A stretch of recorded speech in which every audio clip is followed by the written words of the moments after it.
नमस्कार, आप देख रहे हैं आज तक। आपके साथ मैं हूं सईद अंसारी। स्वागत है आपका। रात के 10 बज रहे हैं और आप आज तक पर देख रहे हैं दस्तक, जहां पहले आधे घंटे में दस्तक देनी है आपको उस भ्रष्टाचार के विरुद्ध जो हमारे सिस्टम में समाया हुआ है। मशहूर व्यंग्यकार शरद जोशी ने एक व्यंग्य लेख में लिखा था, हम भ्रष्टन के भ्रष्ट हमारे, जिसमें भ्रष्टाचार को आत्मसात करती व्यवस्था पर चोट की गई थी।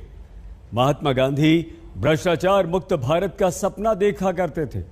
1963 में भारत में भ्रष्टाचार के खात्मे पर संसद में हुई बहस में डॉक्टर राम मनोहर लोहिया ने कहा था कि सिंहासन और व्यापार के बीच संबंध भारत में जितना दूषित, भ्रष्ट और बेईमान हो गया है, उतना दुनिया के इतिहास में कभी कहीं नहीं हुआ। स्वतंत्रता के 75 वर्ष हो रहे हैं, लेकिन क्या भ्रष्टाचार सिस्टम के भीतर से खत्म हो पाया है? मैं मोहम्मद निशात आलम, प्रतिनिधि हुस्ना खातून, पंचायत समिति सदस्य सिरमतुर, सदर प्रखंड मुंगेर, बिहार, तमाम जनता और देशवासियों का हार्दिक अभिनंदन करता हूं। उन महापुरुषों का हार्दिक अभिनंदन करता हूं जिन्होंने हमारे देश को गुलामी की जंजीरों से मुक्त कराया है, जिन्होंने हमें खुली हवा में सांस लेने की आजादी दी है। मैं उन्हें हार्दिक नमन करता हूं। साथियों, आज देश में क्या हो रहा है? नफरत, क्रोध बढ़ता जा रहा है। महंगाई, बेरोजगारी, भ्रष्टाचार और गरीबों की हकमारी की जा रही है। सरकार भ्रष्टाचार मुक्त भारत बनाने की बात करती है, वहीं ईमानदारी की खाई कस्में लूट का पहाड़ और झूठ का बहार बनकर खून चूसने वाला अपना शिकार कर रहा है। सरकार गरीबी दूर करने का नाटक कर रही है, तो दूसरी तरफ गरीबों के कटोरे से रोटी गायब हो गया है। सब्जी पानी में उबाला जा रहा है, दूध के बदले पानी बेचा जा रहा है। ये बात सच है कि भारत में सीधे खाते में तमाम योजनाओं का पैसा देने से भ्रष्टाचार पर अंकुश लगा। गवाही है कि 7 साल में 4 करोड़ से ज्यादा फर्जी राशन कार्ड निरस्त किए गए। जब सभी को न्याय मिले, भ्रष्टाचार, करप्शन छोटा हो या बड़ा,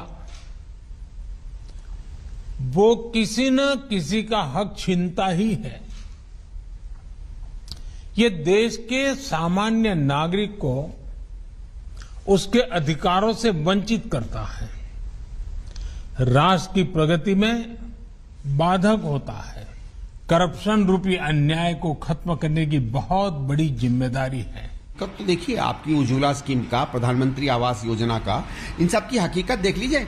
जिसको प्रधानमंत्री आवास योजना मिलती है उसको कितना कहां देना पड़ता है।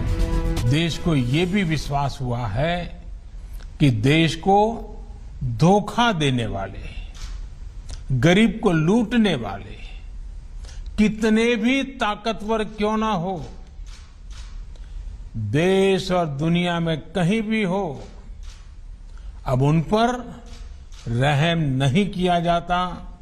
सरकार उनको छोड़ती जब नहीं। जनता से किए गए वादों पर भ्रष्टाचार करके काम नेता पूरा नहीं कर पाते, तो जनता का सवाल पूछना भी करप्शन सत्ता परिवर्तन तक करा देता है, लेकिन भ्रष्टाचार में व्यवस्था परिवर्तन टेढ़ी खीर बन जाती है। दस्तक में हम आपको ये बता चुके हैं, लेकिन फिर से आपको याद धर्म दिलाते हैं। बेचा जा रहा है, मान सम्मान बेचा जा रहा है, औरतों की इज्जत और असमतों को बेचा जा रहा है। एयरपोर्ट, स्टेडियम, सड़कें बेचे जा रहे हैं। डीजल के दामों में बढ़ोतरी की जा रही है। सरकारी संपत्ति में लूट, अधिकारियों की छूट ने देश को पिछड़ों, दलितों, शोषितों के अरमानों को कुचलकर अपनी रोटी सेकने में लगे हुए हैं। गरीबों को अंधेरी कोठरी में कैद कर दिया गया है। आम आवाम का जीना दुश्वार हो गया है। देश नरक बनता जा रहा है। आज मैं उस मंच पर खड़ा हूं जहां नफरत को हराना है और मोहब्बत की नींव डालनी है। सच्चाई को उजागर करना हमारा लक्ष्य है। इन्हीं शब्दों के साथ मैं तमाम देशवासियों को, जनता को, पंचायत वासियों को, श्रीमतपुर के जनप्रतिनिधियों को इस आश्वासन के आधार पर अपनी बातों रखने का काम कर रहा हूं। सच्चाई को उजागर करने के लिए संघर्ष कर रहा हूं। मैं इन्हीं शब्दों के साथ अपनी बातों को विराम देता हूं। हिंदुस्तान हमारा है, हमारा है, हमारा है। मैं मोहम्मद निशात आलम, प्रतिनिधि हुस्ना खातून, पंचायत समिति सदस्य श्रीमतपुर सदर प्रखंड मुंगेर, आपका हार्दिक स्वागत है। उत्तराखंड में बेमौसम बारिश से कैसे पश्चिमी उत्तर प्रदेश में पैदा हुआ बाढ़ का एक बड़ा खतरा। पूरी रिपोर्ट ब्रेक के बाद।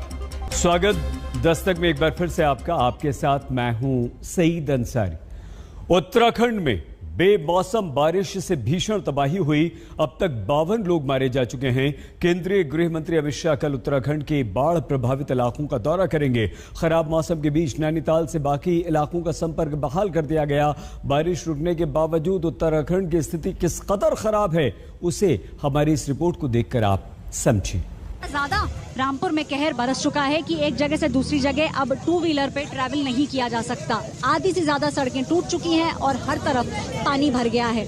तो अगर आपको एक जगह से दूसरी जगह जाना है तो इस समय लोग यही कर रहे हैं कि ट्रैक्टरों के ऊपर अपनी बाइक्स चढ़ा रहे हैं और फिर ये ट्रैक्टर के माध्यम से एक जगह से दूसरी जगह अब जाया जा रहा है।